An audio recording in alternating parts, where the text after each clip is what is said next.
We're still discussing the theme wisdom and conflict, and we will, genuine Christianity led by wisdom. Today specifically we'll be looking at wisdom and conflict, and it'll be a two-part lesson, and we'll look at a little bit about conflict resolution next week and how we might be able to work that. And then we'll look at wisdom and finances and some of the things James has to tell us about dealing with money. But I said James chapter 4, verse 11 is where we will begin. The text, I suppose, is found on page 46. I have included the text of James if you're not following along in your Bible, but it is on page 46, and I read from the New English translation of the Bible. Do not speak against one another, brothers and sisters. He who speaks against a fellow believer or judges a fellow believer speaks against the law and judges the law. But if you judge the law, you are not a doer of the law, but its judge. But there is only one who is lawgiver and judge, the one who is able to save and destroy. On the other hand, who are you to judge your neighbor? Well, let's just pause there, since that basically covers the outline portion that we see of that first section here. Wisdom and conflict, verses 11. Actually, I have several things to change on this as far as text goes. I'll have to take a look at that. No, 11 and 12 is correct. Those were longer verses than what I thought. Let's look at that for a moment. Conflict, this is on page 45. Conflict unresolved leads to harm. How would you define conflict?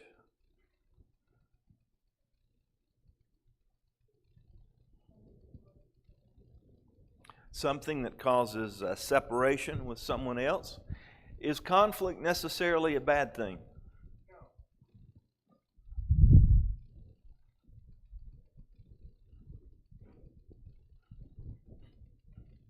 Why would you say that? Why do you think that conflict is not a bad thing?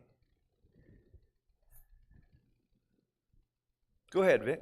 I might have an opinion that you may have a different opinion on what the subject is to consider other people's point. So the conflict between our two ways of thinking that can lead to growth. Okay. Furniture placement in the church. You haven't ever seen any conflict over furniture management, have you?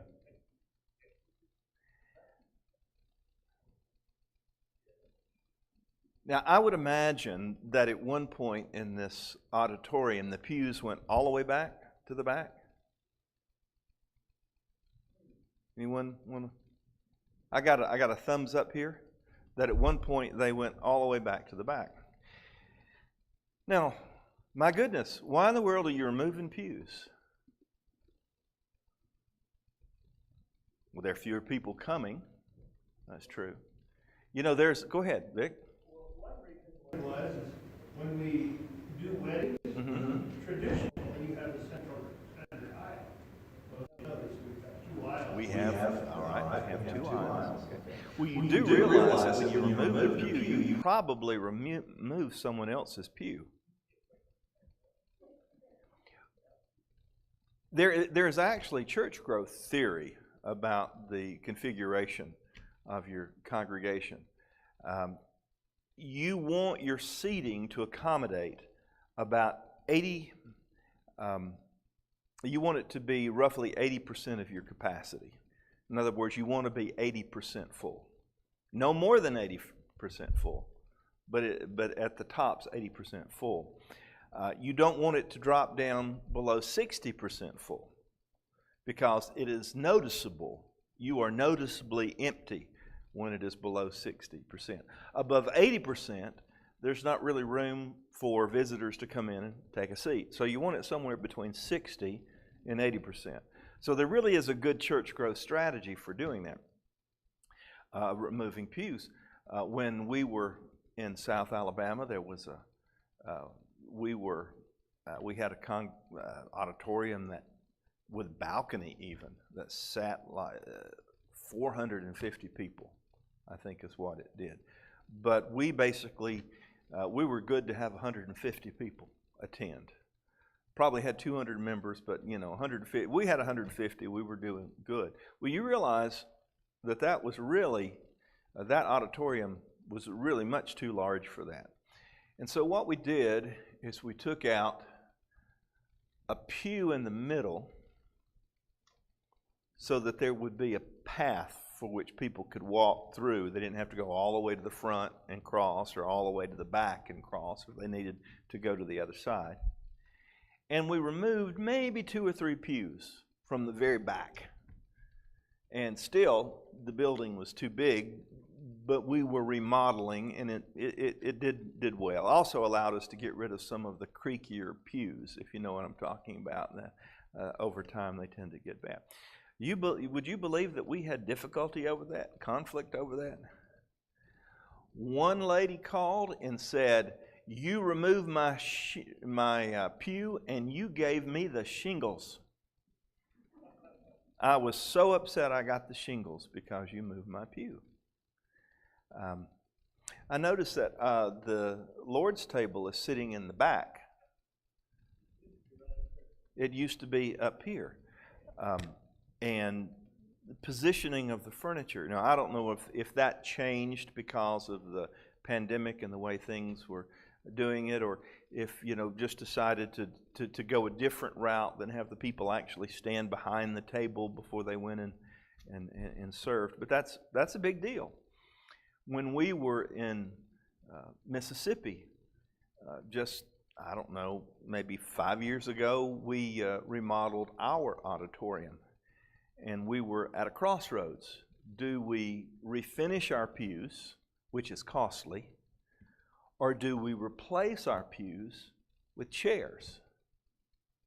Now, there are many things that would favor replacing the pews with chairs. You can use as many or as few as you want, so that 60-40 balance can be maintained. When we were in California, I tried to work with the deacons and with the ushers so that we always had fewer chairs out there than we thought we would need, and then as more people came in, we just kept adding rows. And we were pretty good about that, so we were able to keep that 60-80 balance. So chairs are a really good way to do it. And oftentimes, frankly, chairs can be more comfortable than pews and such as that. But there was conflict about that, and they decided that we were going back with the pews. Well, conflict is neither good nor... These are not right or wrong issues.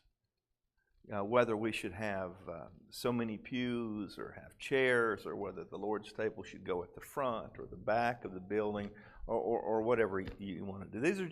These are just issues that we have opinions on. And sometimes it can bring conflict in different opinions, and we have to resolve that conflict. For some of us, it really doesn't matter. Front, back, it really doesn't matter. For some of us, that's my pew. When we were in North Alabama, a little place called Tallahassee, we went to visit one of the elders and his wives. And when they built their new building, they kept their pew from the old building. They took their pew home. And they had it sitting out in one of their little outbuildings, but they kept their pew. That's how special that pew had come to them. Now, I don't think I have been in a Church of Christ where we actually dedicated pews to members or maybe givers through the past. I've been in a lot of religious buildings. Do you know of one? Well, that's okay. That's not necessarily a bad thing, but I just don't recall.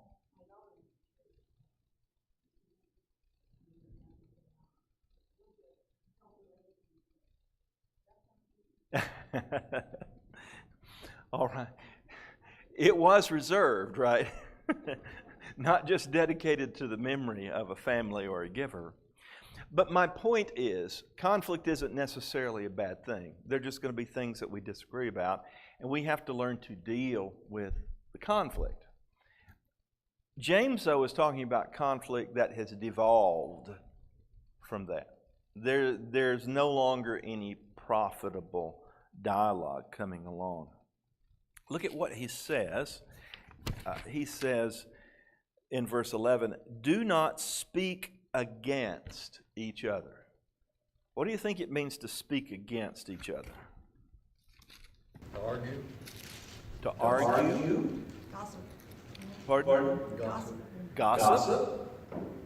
Anyone else? What does your version of the Bible say? Speak against is what the New English Do not Pardon? one another. Anyone who speaks against his brother or judges him speaks against the law and judges it. What version do you use? New International. Okay, New International Version. Okay, I'm also using New International. We may be having a different, there's actually different versions of the New International Version. Yes, NIV. Mine says, do not slander one another. What does it mean to speak against if you translate it in terms of slander? You're running it down. You're running them down. You're talking badly about them. You're saying something about them that is negative. And he says, don't slander one another. And you can see how that would come. Well, you know why the preacher wants those chairs, don't you? He's getting a kickback from the chair company.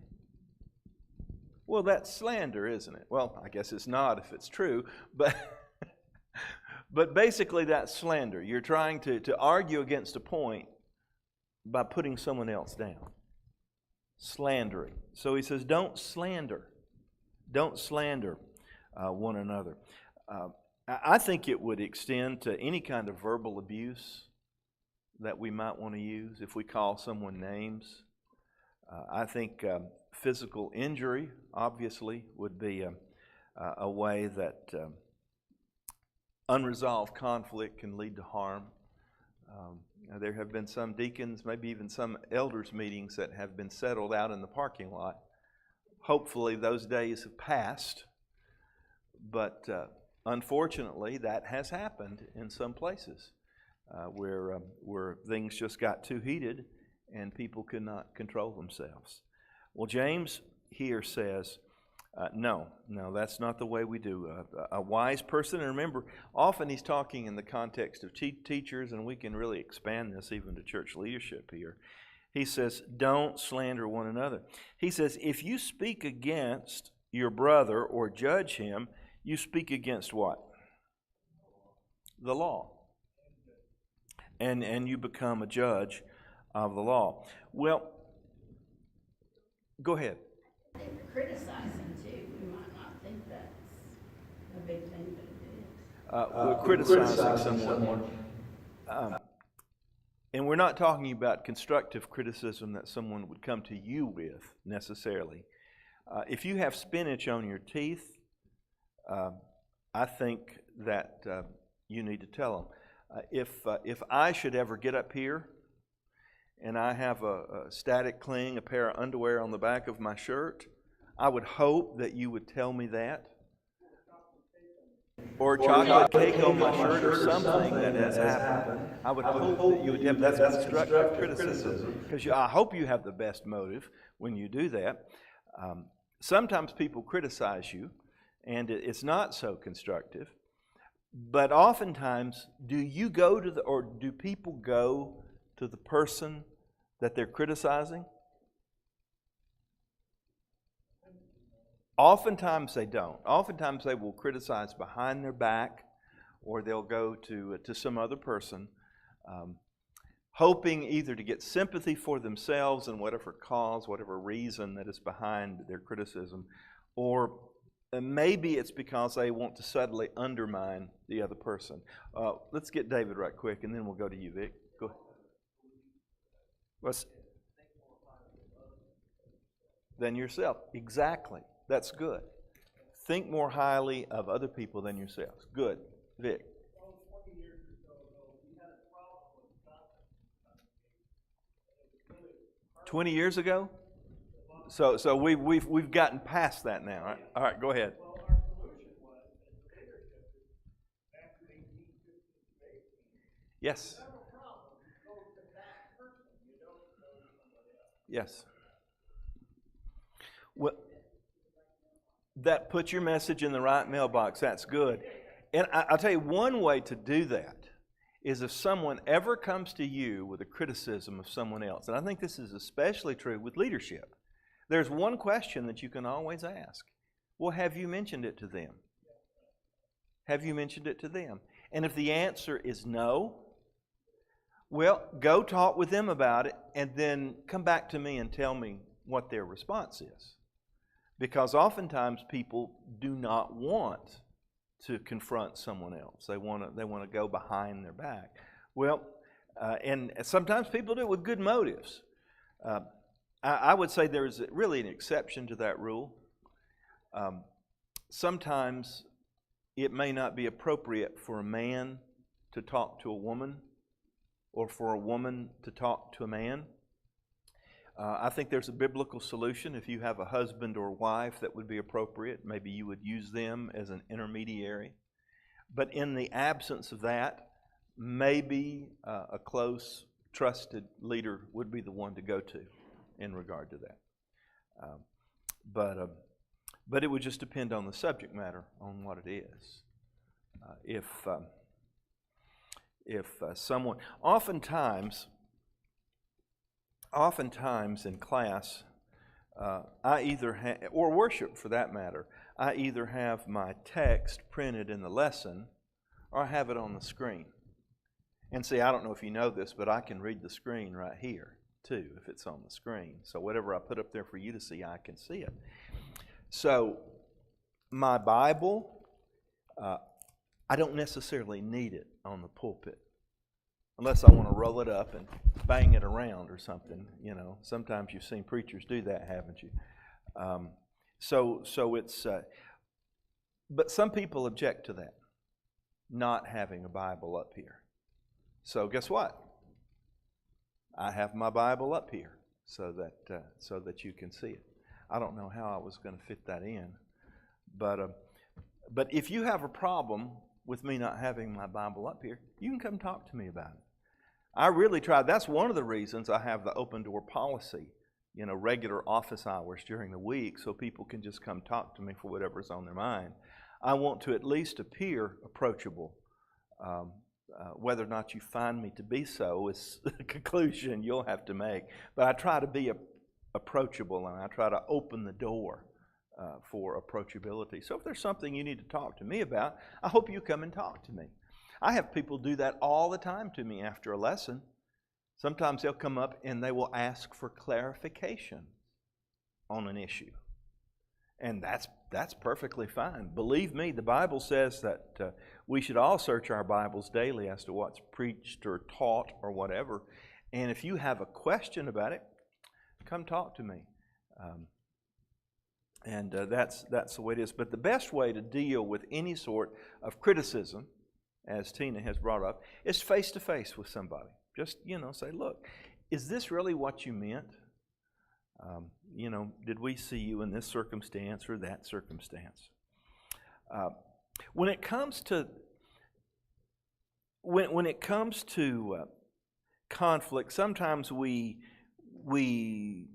try to justify ourselves, and oftentimes we go to the Bible to seek to justify ourselves and what our beliefs are. And it's one thing if your beliefs come from the Bible. It's quite another thing to try to justify your negative behavior with the Bible. You know what I'm saying?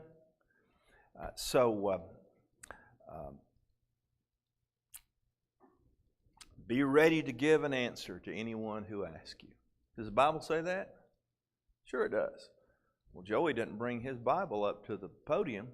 How can he be ready to defend what he says if he doesn't bring his Bible up? You see what I mean? A way of maybe justifying a point. James goes on to say, whenever you judge other people, you're actually judging the law. Because who is the only judge, really? God is the only judge. I mean, He's the one that passes judgment one way or the other on people. So we should be very careful about passing judgment on others. The Bible doesn't condemn. I mean, Jesus says, "Judge not, that you should not be lest you be judged." But He also says in the same Sermon on the Mount that by their fruits you will know them, when it speaks of false teachers. So, obviously, if the fruit points to one thing, He's asking you to make a judgment. But basically, we need to be very careful because, again, this is in the conflict this is in the context of conflict. So if we seek to justify ourselves with the Scripture or seek to put someone down because of that, it's wrong. And he says, basically, you're judging the law because only God has a right to be to have that kind of judgment on others. There's only one lawgiver and the judge, the one who is able to save or destroy. But who are you to judge your neighbor? Is basically what he's saying. So that at least we have to be very careful about what we say about other people or to other people in regard to others. Any thoughts that you have before we move on to the next section there? He talks about wisdom, and I use the general term finances. And let's just read that text from James 4, beginning at verse 13. Come now, you who say, today or tomorrow we will go into this or that town and spend a year and do business and make profit. You do not know about tomorrow. What is your life like? For you are a puff of smoke that appears for a short time and then vanishes. You ought to say instead, if the Lord is willing, then we will live and do this or that. But as it is, you boast about your arrogant plans. All such boasting is evil. So whoever knows what is good to do and does not do it is guilty of sin. Come now, you rich, weep and cry aloud over the miseries that are coming to you. Your riches have rotted, your clothing has become moth-eaten. Your gold and silver have rusted, and their rust will become a witness against you. It will consume your flesh like fire. It is in the last days that you have hoarded treasure. Look, the pay that you have held back from the workers who mowed your fields cries out against you, and the cries of the reapers have reached the ears of the Lord of heaven's armies. You have lived indulgently and luxuriously on the earth. You have fattened your hearts in the day of slaughter. You have condemned and murdered the righteous person, although he does not resist you. So you understand he's talking about money here. And the first group of people that he addresses are merchants. He says to the merchants, he says,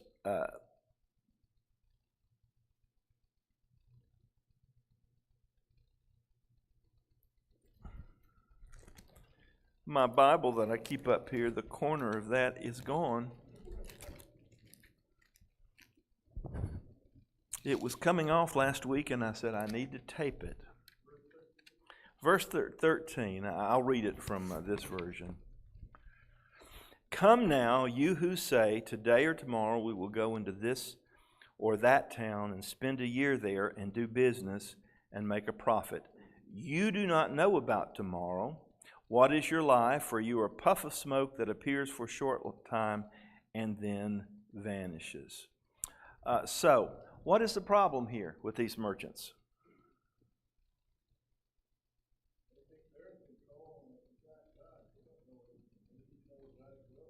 Okay, they think that they're the ones that are in charge. Life basically revolves around them. Sometimes Tina will tell me that. She says, you just think that life revolves around you. You think that you're going to do this or you do that, and it's just going to be perfectly okay with everybody. Well, that's what these merchants were doing. And I would say that she's right at least 10% of the time, what we say. I think you misheard that. It's usually the other way around when we're having a conversation. Oh, okay.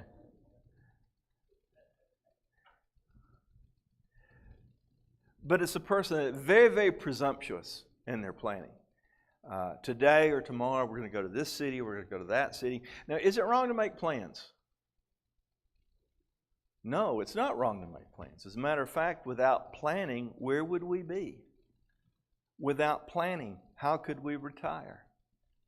Without planning, how could we replace that washing machine that went out? Without planning, how could we get the car fixed when it breaks? Without planning. You have to plan. You have to think ahead. What could possibly happen? But the point is, sometimes we expect things to go our way. We become very presumptuous. What is it? The old expression, man proposes, but God disposes. We don't know what tomorrow is going to bring. We don't know what tomorrow is going to bring financially. We don't know what the tomorrow is going to bring when it comes to work and such. And James doesn't really condemn planning as much as he does presumptuous planning.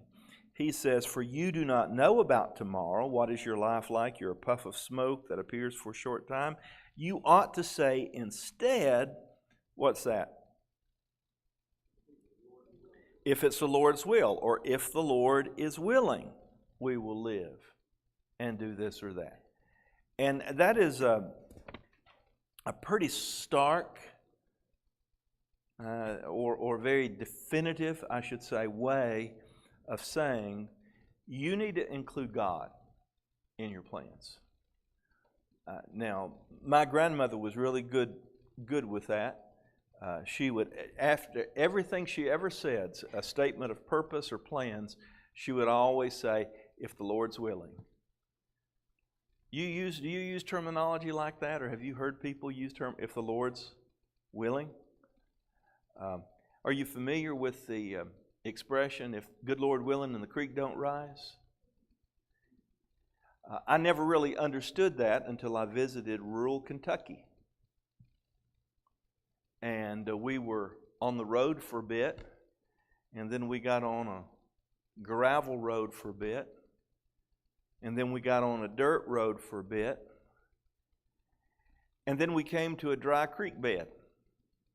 And we went across a dry creek bed to visit these folks, to invite them to the gospel meeting I was preaching.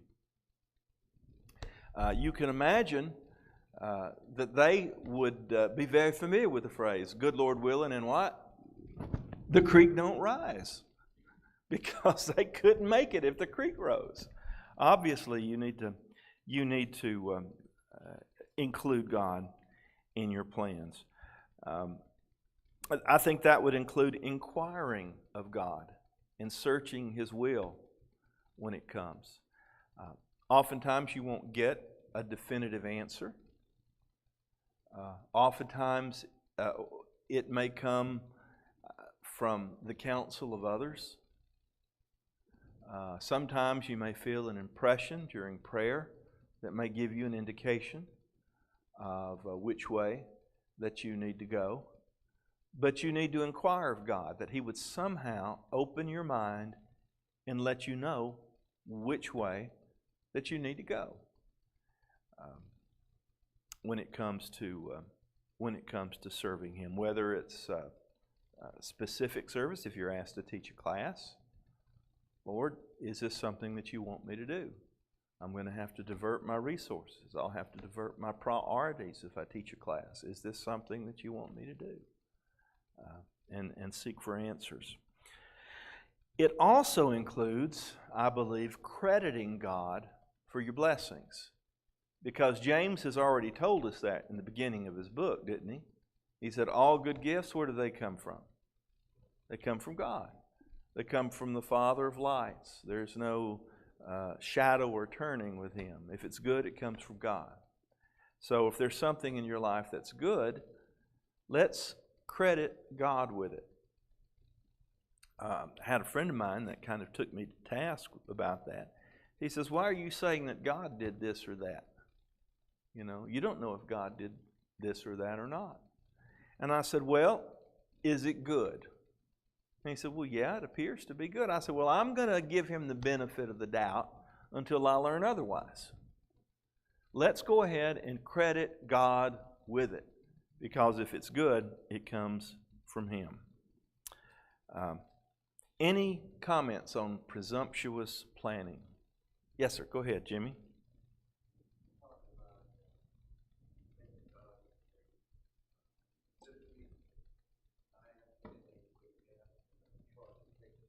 Oh.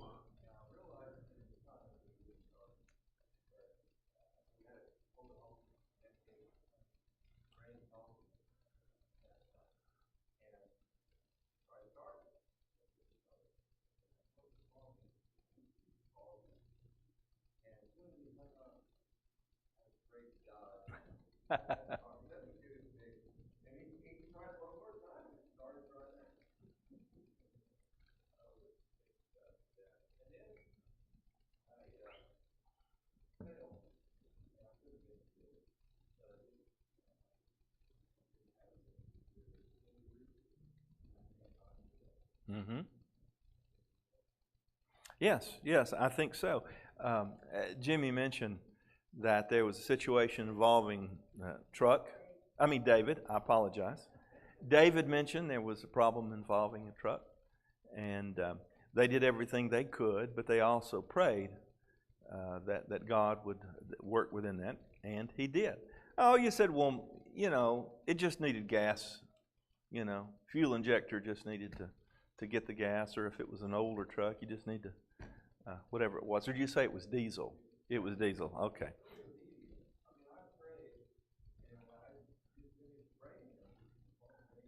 Cranked up. Very good. And he said also about falling, that you had fallen, and that you credit God for blessing you, not getting injured any more severely than you were. So you're absolutely right about that. So credit God for the good things. Anyone else want to comment on that?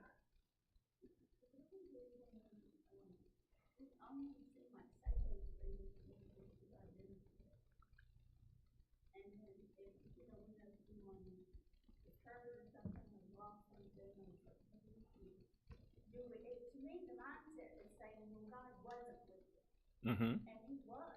Mm-hmm. I All right. Tina said looking at the opposite side of that equation. Sometimes we pray and things don't happen, like with your truck. Sometimes, no, I'm sorry. It's, we tried to get all the gasoline out, but we just didn't.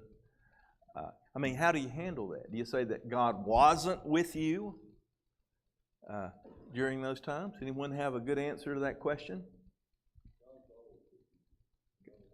God's always with you. All right. His time and His will. It is more difficult for us to consider that.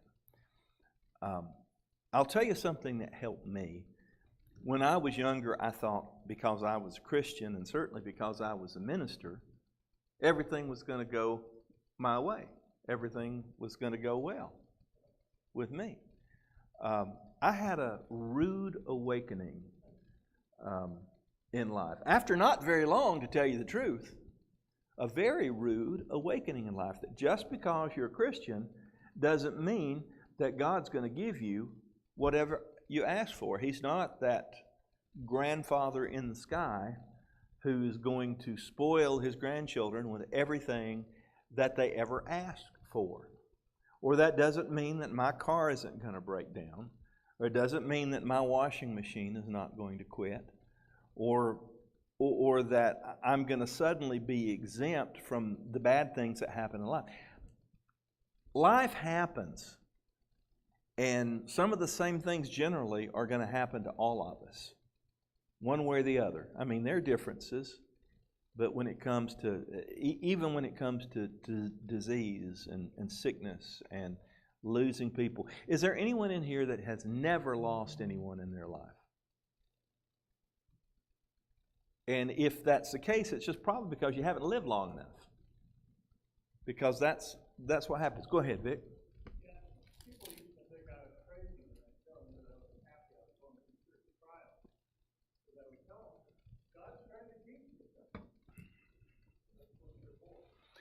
Well, that is certainly a good perspective for us to take in the middle of trials, is that what is God trying to teach me by allowing me to go through this? And I'm not saying that we should not have that perspective. I think we should. I think it's healthy and it's good. And James even tells us that we should rejoice in trials because we know that trials will bring certain things for us in our lives. But at the same time, today I'm going to use a passage in my sermon from Romans chapter 8. And I think the King James Version puts it this way, that he has subjected the world to futility in hope. And the whole idea with that is that we now live in a world where bad stuff happens. Now, as you will see from the rest of my sermon, I believe this comes back to sin and how sin has marred the creation that God made for us. But God has allowed that to happen, but He's allowed it to happen in hope that when these things do happen, that you will turn to God. And I think that's another thing that we need to look at.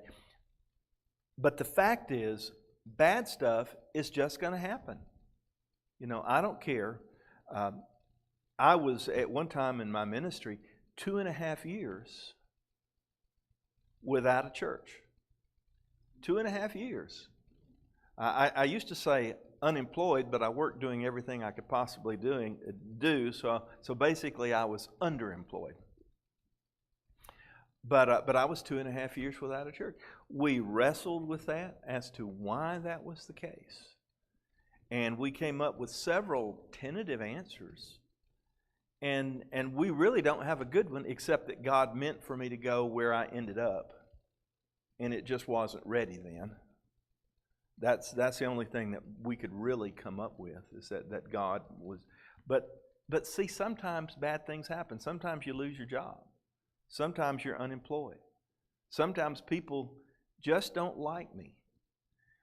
I remember this one interview I did. I think about the time that I was looking for a church after you hired me here.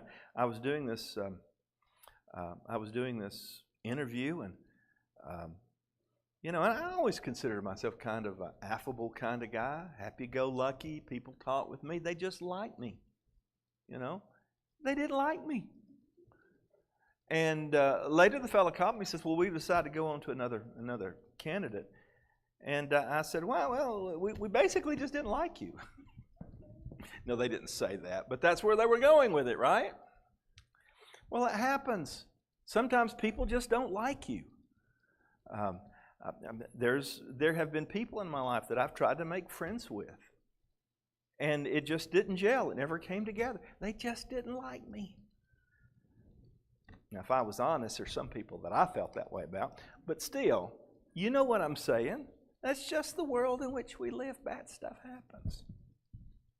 So, let's go to this next part because we have like 4 minutes and we really need to take care of it.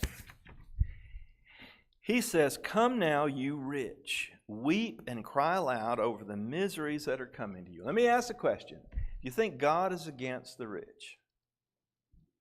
Do you think God is against those who have been able to accumulate some things in their life? What is he criticizing here?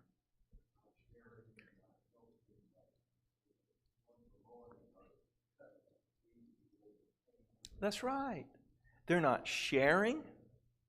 They're not helping other people. They consider their wealth or whatever they're doing as something that is entirely for them. Entirely for them. Go ahead, Vic. Several people in the Bible who were rich that were very godly. Barnabas, for one. Barnabas, he sold land. Land on the island of Cyprus, even. And he went and laid it at the apostles' feet. He's talking about the rich man who lives on top of the hill that's abusing his workers, and who everything he gets is only for his own sinful, selfish indulgence. I can't help but read this and think that James was there that day when Jesus talked about the man who wanted to tear down his little barns and build bigger barns, who said to himself, "Soul, take thine ease, thou hast much goods laid up for thee." I can't help but think that James he's got that mental image in his mind as he's telling the story. He says, "Look at your riches. They've rotted. Your clothing has become moth-eaten. Your gold and silver have rusted, and their rust will be a witness against you." Oftentimes, wealth was stored in things. You know, sometimes you would store it in gold or silver, but oftentimes you would store it in things. Remember the lady with the alabaster box of ointment or the precious perfume? That was her life savings. She was storing her wealth in perfume, just the way we might encourage people to go out today and buy land, you know, because that's a good way for you to store your wealth, is if you buy land or you buy real estate. Today, we think of things that are in the stock market or in bank accounts or in certificates of deposit or something like that. But often that's the way you would have wealth. You would store it in things. Things like clothing. Well, look at them. They had bought so much clothing, they couldn't possibly wear it all. And it's already become ruined. I mean, just think of the people that could have used that instead of just staying in your closet or in your chest or wherever you kept all that. He says your riches, I think that has the idea of maybe storing things in food. Maybe you have so much grain that now it's rotted. I mean, you could have shared that grain with other people, but it's rotted because you were hoping either to get more money or hoping against hope. If you gave it to people, maybe they wouldn't buy it from you. You wanted them to buy it from you, so you just withheld it, and it rotted. And the thing about gold and silver, I don't think gold and silver rusts. But James is putting an image here in people's mind. He says, and that rust, we might say something has been tarnished, but that's going to become a witness against you. And rust, of course, consumes. You know that rust consumes whatever, it's oxidation in that sense. And so he says, it's going to consume your flesh like fire because you are not sharing. He says, it is the last days and you've hoarded treasure. You know, there was probably somebody on board the Titanic that was responsible for keeping the what do you call those on a cruise? No, the chairs, deck chairs. There was someone on board the Titanic that probably was in charge on keeping those all straight, right? Now, can you imagine that the ship is, at an angle, it started to go down, and he's still busily trying to keep deck chairs straight, arranging them and rearranging them so that they would stay. I mean, it's ridiculous. I mean, these are the last days, he's saying. And in the case of the parable that Jesus told, it was the last days of that rich man's life. And yet he still was hoarding these things. He says, look, the pay that you have held back from the workers who mowed your field. And this is really what he's getting to. He says, you've held back wages for those who work for you. You basically cheated them. He says, it cries out against you, and their cries have reached the ears of the Lord of, what do the older versions say? Sabaoth? Or does it say Lord of Hosts? You close your Bible on that. The Lord of Heaven's armies is how this version translates it. You have lived indulgently and luxuriously on the earth. I've always said that all of us have a choice that we make, no matter how much we earn, a lot or a little. We have to draw a line somewhere. This is where my standard of living is going to be. We have to decide that. Some of us, it may be so little that it's not as much a decision as it used to be. But we have to make a decision, right? Everything above that, though, is going to go to some good work or need. Now,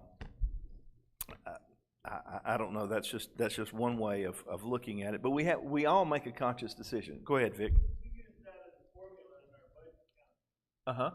We use Dave Ramsey's formula. 10% tithe, 10% save, live on the rest. Okay, in this case, you got a formula that you're looking at, a budget that you have to, and that's a good way. That's a good way to look at that as to what you say. But you know, for some people, 10% is a lot, if you know what I'm saying. For other people, 50% is not too much. Is kind of what I'm saying. So that's the only problem with formulas, but I understand what you're saying. You have to start somewhere, and the 10% is a good biblical figure to start with. So, very good. When people do it, they're amazed. They say, how can I pay my bills if I can use 10%? They do it, it works. Mm-hmm. You have lived indulgently and luxuriously on the earth. You have fattened your hearts in a day of slaughter. Now, you just listen to that. You have fattened your hearts in the day of slaughter. It's kind of like a greedy animal that's eating as much as they can, only to realize that you're the first one that's going to go to the slaughterhouse. You know what I'm saying? You're fattening yourself up for the day of slaughter. You've condemned, and he even says murdered the righteous person, and whether that's because he just withheld wages or it's because he has literally murdered someone. He says, go ahead.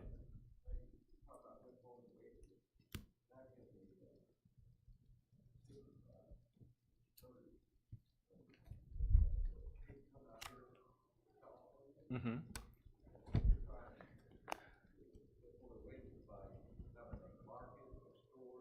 Mm-hmm.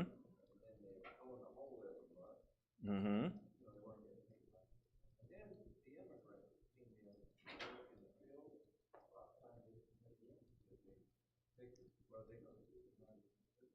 Mm-hmm. It happens today, and it's the same forces, and James would speak to that kind of greed in our text. So our time is up. Actually, we're probably gone about 5 minutes, but the whole idea is we should not speak against other people, and we should be very careful about our use of finances and how we treat other people. Thank you for your time.